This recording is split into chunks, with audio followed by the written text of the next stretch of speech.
Sekarang kita masuk ke masalah kewajiban suami yang merupakan haknya istri. Yang pertama, ini haknya ibu-ibu bisa tuntut dari suaminya, dari Allah Subhanahu wa taala. Laki-laki harus menjalankan ini. Yang pertama adalah perlakuan yang baik atau muasyarah bil ma'ruf. Perlakuan yang baik ini adalah menasehatin, meluruskan, memandu, ya, dan boleh tegas, tetapi tidak boleh keras. Beda, tegas itu begini, harus begini, tegas. Kalau istrinya sudah diingatkan lemah lembut tidak mau dengar, maka dia harus bisa meluruskan dengan tegas, tapi tidak boleh kasar. Nabi SAW melarang ya, laki-laki yang melaknat ya, atau menendang. Gitu. Ini tidak dibenarkan, tapi perlakuan yang baik perintah Allah SWT. Dalam surah An-Nisa, Allah SWT berfirman surah nomor 4 ayat 19, وَعَاشِرُهُنَّ بِالْمَعْرُوفِ, dan gaulilah mereka para istri dengan cara baik. Kata Abdullah bin Abbas radhiyallahu anhu, beliau berkata pergaulan yang baik adalah tatapan mata yang sahdu, ucapan kata-kata yang santun, sentuhan tangan yang merangkul, kasih sayang. Ya, kalaupun dia mau menggaulinya dengan cara yang baik, mencumbuinya, ya dengan kata-kata yang santun dan seterusnya. Dan kalau dia salah diluruskan dengan kata-kata yang peringatan. Kalau nolak maka boleh dihajar. Ya, kalau nolak maka boleh dipukul, tapi pukulan tidak boleh melukai. Sebagaimana Allah berfirman tadi dalam surah An-Nisa, ya, ayat 34. Wallati takhafuna nusyudahunna fa'idhuhunna wadribuhunna fil madaj fa'idhuhunna wahjuruhunna fil madaj wadribuhun. Wanita-wanita yang kalian khawatir nusyudnya, membangkang dari hukum-hukum Allah di rumah tangga, maka ingatkan mereka dengan baik-baik. Kalau mereka tidak mau dengar, maka boleh kalian hajar. Hajar itu tinggalkan ranjang, tidak menggaulinya, tidak mengajak ngomong, atau pindah kamar. Tapi hadisnya, ada sebuah hadis berbunyi, la hajra illa fil bait. Jangan kalian memboikot, menghajar, kecuali di rumah. Jadi nggak boleh laki-laki pindah ke rumah lain, atau ke orang tuanya, ini nggak boleh dilakukan. Kalau mereka juga masih tidak mau berubah, nggak mau sholat, nggak mau tutup aurat, nggak mau jalankan kewajiban, wanita-wanita ini nusyud, maka baru boleh dipukul, tapi pukulannya ghairu mubarrah, pukulan yang tidak berbekas, ya. Sehingga mereka sadar kalau mereka sedang salah. Tapi ini masuk semua dalam masalah muasyarah bil ma'ruf. Jadi bukan berarti di sini berperilaku baik, kemudian dianggap baik itu kalau istrinya salah dibiarkan. Ini salah ya. Ini muasyarah mama adalah mendidik, melindungi, menaungi. Semuanya dengan kasih sayang, termasuk kadang-kadang kalau harus tegas di beberapa hal.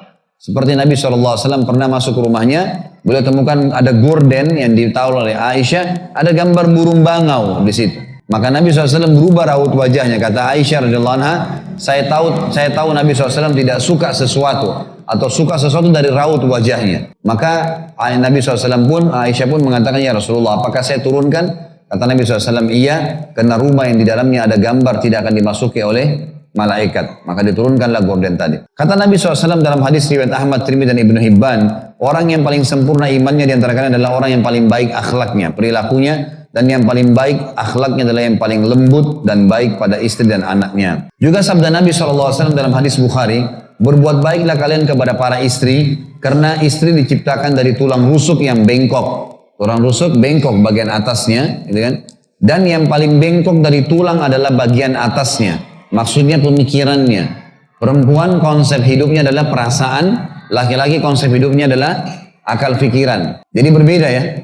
Saya kasih contoh begini, bagaimana memahami antara pikiran sama perasaan. Kalau bapak-bapak di sini sama saya misalnya, kita lagi masuk toko mau beli baju. Baju ini kita cocok nih, oh bagus nih. Baik, kemudian kita tanya, ada ukurannya nggak mas? Saya mau XL. Kata yang punya toko, nggak ada pak, habis. Apa yang bapak-bapak lakukan kira-kira? Kalau saya, mungkin kita sepakat tentunya. Saya bilang, ya udah kalau gitu, nanti saya cari yang lain deh. Nggak ada beban, udah. Akal pikiran kalau didahulukan apa yang terjadi? Masalah, solusi. Masalah, solusi. Nggak ada yang lain. Mau masuk ke restoran, nggak ketemu makanan yang kita inginkan. Bagi laki-laki biasa saja pesan makanan yang lain. Atau cari restoran lain. Kita lihat kalau ibu-ibu pakai perasaan. Coba ibu-ibu kalau masuk toko, lihat baju cocok warnanya, tanya ukuran tidak ada. Apa yang terjadi kira-kira? Mas, coba cari di gudang mas.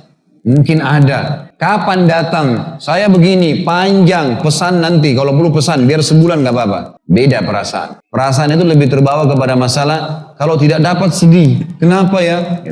Masuk ke restoran, habis. Kalau pas janjian suami istri mau ke restoran nih, habis. Pasti suami bilang, udah habis, kayaknya tutup, kita cari tempat lain. Pasti istri bilang, sebentar, saya tanya dulu. Tanya dulu, kenapa tutup mas? Kenapa habis? Tadi ada acara, panjang ceritanya. Gitu ya. Itu bedanya antara akal pikiran dengan perasaan. Maka ini harus diketahui, mengenal karakter pasangan. Ada tema besok kalau saya tidak salah besok, mungkin di Jogja ada acara, itu 17 pilar mempertahankan rumah tangga. Di antaranya mengenal karakter pasangan. Saya nggak bisa jelaskan di sini tentunya karena lihat waktunya. Tapi besok akan ada. Kalau ada bapak ibu punya waktu bisa main ke sana, insya Allah bisa diikutin materinya. Tapi kata Nabi SAW, wanita diciptakan dari tulang rusuk. Tulang rusuk paling bengkok bagian atasnya, maksudnya akal pikirannya. Kadang-kadang subhanallah dia akan terus membawa apa yang jadi beban di pikirannya itu sampai berhari-hari. Bapak-bapak kalau lagi ribut sama istrinya, kemudian tulis SMS, ini lagi bertengkar di SMS nih. Bapak-bapak itu sifatnya kalau laki-laki, kalau dia sudah baca, oh begini, ya sudah dihapus sama dia, di-delete. Kalau ibu-ibu tuh sebulan masih disimpan. Ini sebulan lalu kau bilang begini, suami bilang yang mana SMS-nya? Ini yang ini nih. Ini berbeda. Ya. Maka harus difahamin. Paling bengkok adalah bagian atasnya kata Nabi pikirannya. Kalau kau paksa meluruskan dengan cara kasar, kau akan mematahkannya kata Nabi. Tapi kalau kau biarkan dia bengkok, maka dia akan terus bengkok. Maka ya didiklah wanita itu dengan cara baik. Kata Nabi SAW, janganlah seorang mukmin membenci istrinya mukminah atau sebaliknya. Mukminah membenci suaminya yang mukmin. Bila ia membenci satu sifat, mungkin dia masih ridho dengan sifat yang lainnya. Ya, yang salah diperbaikin, yang benar kita sudah dukung. Yang kedua teman-teman sekalian, kewajiban suami haknya istri. Memberikan nafkah. Nafkah masuk dalamnya adalah makanan, minuman, pakaian, tempat tinggal. 4 hal ini. Tapi ini semampu suaminya. Sekali lagi makanan, minuman, pakaian, dan tempat tinggal. Allah berfirman dalam surah At-Talaq, surah nomor 65 ayat 6. A'udzu billahi minasyaitonir rajim. Bismillahirrahmanirrahim. Askinuhunna min haitsu sakantum min wujdikum wa la tudarruhunna litudayyiqu 'alaihin fa in kunna ulatu hamlin fa anfiqu 'alaihinna hatta yad'na hamlahun fa in arda'na lakum fa'atuhunna ujurahunna wa'tamiru bainakum bima'ruf wa in ta'asartum fasaturdi'u lahu ukhra. Tempatkanlah mereka para istri itu di tempat tinggal yang kamu tinggal sesuai dengan kemampuanmu. Tempat tinggal. Dan ini maaf saya sarankan kalau masalah teman-teman yang kena perkataan saya tidak maksud menyinggung karena saya tidak kenal Anda. Cuma begini, kalau Anda sudah menikah, usahakan pindah rumah, jangan numpang sama orang tua, jangan numpang sama mertua. Walaupun kos nggak apa-apa. Kontrak rumah kecil dari kayu nggak apa-apa, rumah sendiri. Ini penting karena orang tua, si mertua atau orang tua perempuan hari ini mau masak sayur asam sama gado-gado misalnya, anak mantunya pengen rendang sama ayam goreng, nggak ketemu. Mertua perempuannya mau masang bunga warna merah di sana, anak mantunya pengen bunga warna kuning, makanya sering ribut, nggak bisa serumah. Allah menyuruh laki-laki menyiapkan tempat tinggal semampunya, walaupun sederhana. Ini makna ayat tadi. Semampu kalian dan jangan kalian menyusahkan para istri untuk menyempitkan hati mereka. Dan jika mereka para istri sudah ditalak, kalau ada yang sudah diceraikan, itu sedang mereka dalam keadaan hamil, maka berikanlah kepada mereka nafkahnya hingga mereka bersalin. Dan jika mereka menyusui anak-anak kalian setelah cerai, maka berikanlah juga upahnya karena menyusui itu. Dan musyawarahkanlah di antara kalian dengan cara yang baik. Jadi walaupun sudah cerai, kalaupun ada hal-hal yang berhubungan dengan anak, boleh bermusyawarah dengan cara yang baik. Ini anak gimana, sekolahnya bagaimana, ini bagaimana, harus Allah mengatakan. Ya. Jadi jangan sampai kena cerai lalu saling menghardik. Ini banyak orang begitu dong. Suami istri karena sudah cerai, akhirnya suaminya salah semua, istrinya salah semua. Anak nggak boleh ketemu, ini nggak boleh, haram.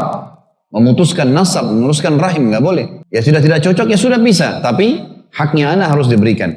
Dan dikatakan di sini, jika kalian menemui kesulitan, istri ini sudah melahirkan, yang sudah diceraikan tadi, kemudian tidak punya ASI, nggak punya susu, maka boleh disusui oleh wanita yang lain. Kata Nabi Muhammad SAW, jagalah para istri kalian karena kalian punya hak atas istri kalian dan mereka pun punya hak dari kalian. Hak mereka dari kalian adalah kalian memberikan yang terbaik dari pakaian juga makanan untuk mereka semampu kalian. Dan hak kalian dari mereka, mereka tidak boleh berkhianat dan tidak boleh memasukkan siapapun yang kalian tidak senangi ke dalam rumah kalian. Dalam riwayat yang lain, hadis sahih riwayat Muslim, kata Nabi SAW, bertakwalah pada Allah, pada wanita, istri kalian. Karena mereka tanda kutip, tawanan di tangan kalian yang kalian nikahi dengan amanah dari Allah dan terhalalkan bagi kalian kemaluan mereka dengan kalimat Allah. Mereka punya hak atas kalian untuk diberi nafkah dan pakaian secara ma'ruf. Kalau seorang laki-laki mengeluarkan sedekah, mengeluarkan uang untuk kebutuhan istrinya, ingat kebutuhan dasar ya, makan, minum untuk hari itu kebutuhan dasarnya. Artinya dia makan sehingga dia tidak kelaparan hari itu, minum juga begitu, pakaian juga semampunya. Ini bukan berarti bermewah-mewah berlebihan. Dan tidak boleh ibu-ibu mengambil semua gaji suaminya. Sebagaimana suami tidak boleh memberikan semua gajinya kepada istrinya. Nafkah, wajib. Apa yang dikasih nafkah? Karena suami punya hak juga ibu-ibu sekalian untuk bersedekah. Bantu orang tuanya, bangun masjid, jihad jalan Allah, itu haknya dia. Ibu cuma punya hak mengambil nafkah saja. Lebih dari ini tidak boleh. Sebagaimana suaminya ibu tidak punya hak 1 rupiah pun dari ibu. Bapak-bapak tidak punya hak. Misal ibu-ibu punya warisan nih, dapat 200 juta, sudah 10 tahun menikah. Kata suaminya, saya sudah 10 tahun nafkahin kamu, bagi 2 warisannya. Ini nggak boleh, nggak ada haknya. Ibu dagang, untung, bukan dari modal suami. Itu artinya haknya ibu, tidak boleh suaminya ambil. Kalau modal dari suami boleh. Ya, modal mungkin dia minta modalnya kembali, mungkin ada bagi hasil, itu masih boleh. Tapi ini jelas difahami. Ibu-ibu tidak boleh ngambil semua gaji suaminya. Suami juga tidak boleh kasih semua gaji kepada istrinya. Ada laki-laki betul-betul tidak ada kawamnya. Nggak ada kejantanan, nggak ada laki-laki. Dia kalau mau beli pulsa pun masih minta sama istrinya. Istri semua yang atur. Mau beli celana dalam pun minta sama istrinya. Ini nggak benar. Berikan ini nafkah kamu ya. Hitung. Yang bijak hitung 1 bulan kebutuhan berapa. Ini saya kasih. Selebihnya dia punya hak mengelola hartanya. Ini penting untuk diketahui. Kata Nabi SAW untuk nafkah yang bapak-bapak keluarkan kepada ibu-ibu ini adalah hadis Nabi SAW yang mulia. Riwayat Imam Muslim, dinar yang engkau infakkan di jalan Allah, jihad, dinar yang engkau infakkan untuk pembebasan budak, dinar yang engkau infakkan untuk fakir miskin, dan dinar yang engkau infakkan untuk keluargamu jauh lebih besar pahalanya. Juga laki-laki punya hak untuk bersedekah untuk dirinya sendiri, mengelola hartanya dan tidak boleh ada campur tangan wanita di sini. Ibu-ibu cuma punya hak nafkah tadi sesuai dengan hadis Nabi SAW. Mulailah bersedekah buat dirimu sendiri. Kita harus punya kebutuhan kita, kemudian ya terlebih dahulu, kemudian keluargamu, istri anakmu. Bila ada lebih sedekah pada kerabatmu, bila ada lebih baru sedekah secara umum. Hadis sahih riwayat Imam Muslim. Kalau terjadi kasus, misal ada seorang ibu, istri, suaminya nggak kasih nafkah, nggak tahu mau makan dari mana, ada kerjaan atau malas, nganggur, nggak mau kerja. Tapi dia punya harta warisan misalnya, dia tidak mau kasih kepada istrinya. Kalau nafkah tidak dikasih, tidak makan hari itu, tidak minum, tidak ada pakaian untuk nutup aurat, tidak ada tempat tinggal untuk bayar kos misalnya, atau tidak ada rumah tempat tinggal, semampu si suami, maka istri boleh mengambil harta suaminya sebatas nafkah. Riwayatnya adalah riwayat Imam Bukhari Muslim. Pernah Hindun ini istrinya Abu Sufyan radhiyallahu anhu ajmain. Tentu setelah pembebasan kota Mekah, dua-duanya masuk Islam. Hindun ini dulu yang membunuh Hamzah di perang Uhud, paman Nabi SAW. Tapi di pembebasan kota Mekah masuk Islam sama suaminya. Setelah masuk Islam dia bilang, ya Rasulullah, Abu Sufyan nih orangnya pelit luar biasa. Dia nggak mau tahu saya sama anak saya makan dan minum dari mana. Tiap hari saya harus cari sendiri. Dia cuma tahu pulang ada makanan, gitu kan? Apakah boleh saya ambil hartanya untuk kebutuhan anak saya dan anak saya? Kata Nabi SAW, ambillah dari hartanya secara ma'ruf. Memang kebutuhan dasarmu, makanan, minuman, bukan lebih. Dan yang dapat mencukupimu dan anak-anakmu, dan jangan kau ambilkan. Karena diambil yang lain, lebih itu berarti sudah mencuri, nggak boleh. Yang ketiga, termasuk haknya istri adalah perlindungan, pendidikan, dan tuntunan untuk menjalankan kewajibannya. Ini kewajiban dari suami, harus didik mereka, terutama berhubungan dengan hak. Banyak laki-laki mau istrinya jadi seperti apa yang dia mau, tapi nggak pernah pandu, gitu kan? Saya suka makanan ini, saya suka rumah seperti ini, saya maunya begini. Lalu rangkul istrinya untuk bisa melakukannya, didik supaya bisa jadi begitu, seperti yang dia mau. Ibu-ibu juga harus bisa mengikuti. Jangan bersikeras ya kalau suaminya suka karena itu memang perintah dari Allah Subhanahu wa taala. Allah berfirman dalam masalah perlindungan ini adalah surat Tahrim, surah nomor 66 ayat 6.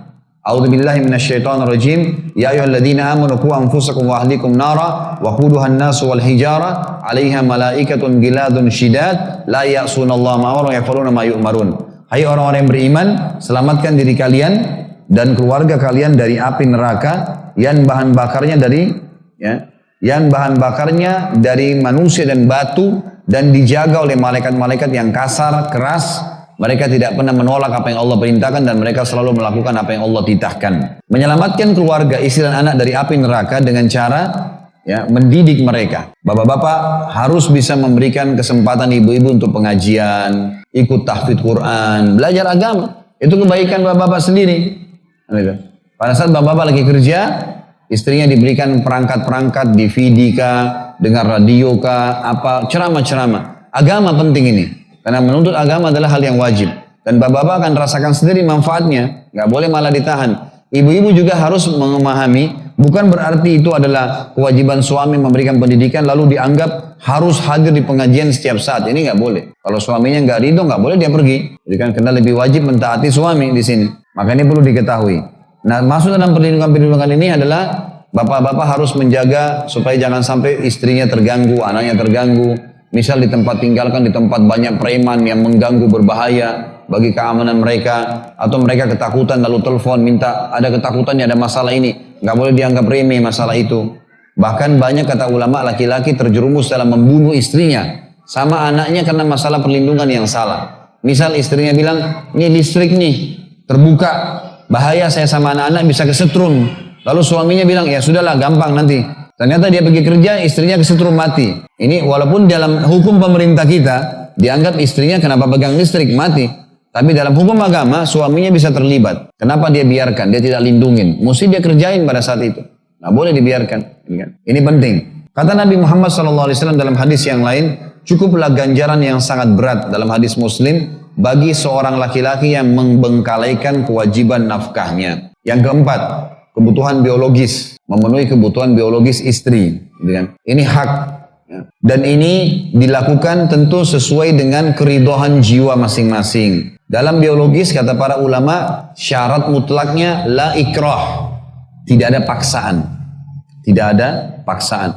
Jadi harusnya difahami kalau itu adalah ibadah, kita melakukannya dengan sesenang hati, tidak juga terlalu jauh jaraknya, tidak juga terlalu sering.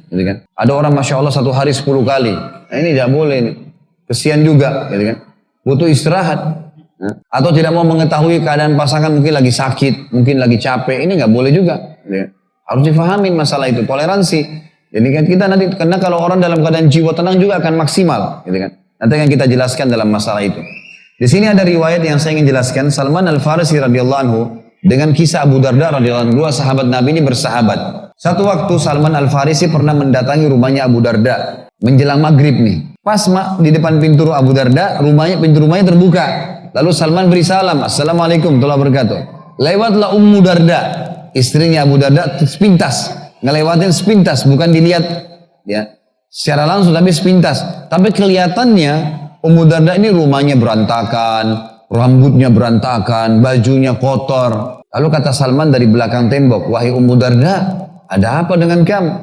Bukankah kau sudah tahu perintah Nabi SAW, istri harus dandan, bersihin rumah, rapi, harus bersih. Kata Ummu Darda, saudaramu Abu Darda sudah nggak butuh sama saya. Setiap hari puasa, setiap hari.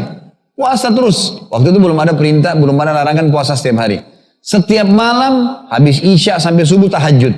Nggak ada waktu buat istri. Udah. Jadi saya anggap tidak perlu saya dandan. Lalu kata Salman, di mana suamimu Abu Darda? Kata istrinya Abu Darda, lagi ke masjid. Biasanya dia maghrib isya sama Nabi SAW, habis isya baru pulang. Kata Salman, saya mau temuin. Ditemuin lah. Lalu setelah temuin, kata Salman, wahai Abu Darda, saya mau jadi tamu di rumahmu. Baiklah, saya mau nginap malam ini, kata Salman. Kata Abu Darda, ahlan wa sahlan, silakan. Pulanglah ke rumahnya. Ummu Darda lihat ada tamu, ada Salman Farisi dibuatin makanan, dan makan malam sama-sama. Selesai makan, habis ngobrol, tamu dengan tuan rumah sudah ngobrol. Salman Al-Farisi tetap duduk di ruang tamu, disiapkan satu ruangan, silakan kalau mau tidur, kayak kita kamar tamu lah. Tapi Salman tidak masuk di kamar itu, dia duduk di ruang tamu. Abu Darda sama Darda masuk ke kamar. Suami istri biasa masuk ke kamar, tapi Abu Darda masuk ganti baju, keluar lagi ke ruang tamu, mau sholat malam. Seperti biasa, setiap malam sholat bukan di kamarnya, di ruang tamunya sampai subuh. Kata Salman, untuk apa kau keluar, hai Abu Darda? Kata Abu Darda, saya mau sholat malam. Kata Salman Al-Farisi, jangan. Bukan sekarang sholat. Sekarang kasih hak istrimu, masuk. Karena dia malu sama temannya, dan Salman memang lebih faqih daripada Abu Darda. Terkenal lebih pintar ilmunya, gitu kan, daripada Abu Darda. Maka Abu Darda taati, masuk ke dalam. 1/2 malam, kalau kita sekarang sekitar jam 12 malam, keluar lagi Abu Darda, ditahan oleh Salman. Kau mau ngapain? Saya mau sholat malam. Kata Salman, jangan dulu, berikan hak istrimu, suruh masuk. 1/3 malam, kalau kita sekarang 2 jam sebelum subuh, 2 jam, 3 jam sebelum subuh, dia keluar lagi, Kata Salman, sekarang kau sholat sepuasmu. Silahkan. Sholatlah mereka sampai subuh, sholat malam. Subuh ke masjid Nabi SAW. Pulang habis subuh ke masjid. Ke rumah Abu Darda masih jadi tamu nih Salman. Abu Darda siapin sarapan. Waktu sudah disiapin kata Abu Darda, silakan hai Salman. Salman bilang, kenapa kau nggak makan? Kata Abu Darda, saya puasa. Kata Salman, kau harus batalin puasamu untuk hormatin saya sebagai tamu. Tamu dihormatin wajib, kamu puasa sunnah, batalin. Maka Abu Darda batalin, gitu kan? Tapi sementara dia makan nih, dia pegel juga nih. Ya. Abu Darda bilang, wahai Salman, kau sudah kacauin ibadah saya. Tadi malam kau kacauin sholat malam saya. Sekarang kau kacauin lagi puasa saya. Saya akan lapor ke Nabi SAW. Kata Salman, silakan kamu lapor. Tapi ingatlah. Jadi Salman ingin menasehatin saudaranya Abu Darda nih. Ingatlah wahai Abu Darda, semua punya hak. Dirimu punya hak untuk istirahat. Istrimu punya hak, anakmu punya hak, pekerjaanmu punya hak, ibadahmu punya hak. Semua punya hak. Berikanlah semua haknya. Maka pergilah Abu Darda ke Nabi SAW mengatakan, ya Rasulullah, ini Salman bertamu ke rumah saya, dia lakukan begini dan begitu. Maka Nabi SAW mendukung Salman sambil berkata, wahai Abu Darda, Salman benar. A'ti kulladzi haqqin haqqahu. Berikanlah segala itu adalah haknya. Ulama jadikan hadis ini sebagai alasan ya atau tolok ukur hukum tentang adanya biologis dalam Islam ya. Melayani istri di sini adalah kebagian daripada itu. Kemudian yang terakhir, yang kelima adalah berhias buat istri. Di sini berhias tentu sesuai dengan laki-laki kelaki-lakiannya. Jangan pakai lipstik ya bapak-bapak ya. Ini maksudnya adalah pakai baju yang istri kita suka misal. Mungkin di luar Anda pakai baju kemeja, pakai koko, pakai apa segala. Mungkin dalam kamar sama istri pakai baju kaos ketat, pakai celana pendek. Haknya istri, berikan. Apa sesuatu yang dia suka, pakai saja. Gitu kan? Dan bukan aib seorang istri bisa mengatakan pada istrinya, kamu suka baju apa saya pakai, warna apa yang kamu suka bisa saya. Asal warna kelaki-lakian. Jangan ibu-ibu suruh suaminya pakai baju warna pink. Ini kan nggak mungkin. Tapi mungkin kelaki-lakian ini boleh. Kata ya Ibnu Abbas radhiyallahu anhuma, jadi bapak-bapak boleh pakai minyak wangi yang segar, mandi yang bersih, pakai baju yang bersih. Jangan egois ya. Jangan karena istri harus melayani suami dengan biologis. Nanti kita lihatkan sebutkan haknya istri, lalu kemudian bapak-bapak lagi keringatan tiba-tiba mau langsung main peluk saja istrinya, padahal istrinya sudah wangi, sudah bersih, ini nggak boleh. Kata Ibnu Abbas, sahabat Nabi yang mulia radhiyallahu anhu, dalam tafsir firman Allah Al-Baqarah surah nomor 2 ayat 228, walahunna mithlul ladzi alaihinna bil ma'ruf, dan para istri memiliki hak yang seimbang dengan kewajibannya. Ibnu Abbas berkata tentang tafsir ayat ini, aku senang berhias untuk istriku, sebagaimana aku senang ia berhias untukku. Jadi juga istri dandan, suami juga dandan, tapi di sini sesuai dengan fitrah masing-masing.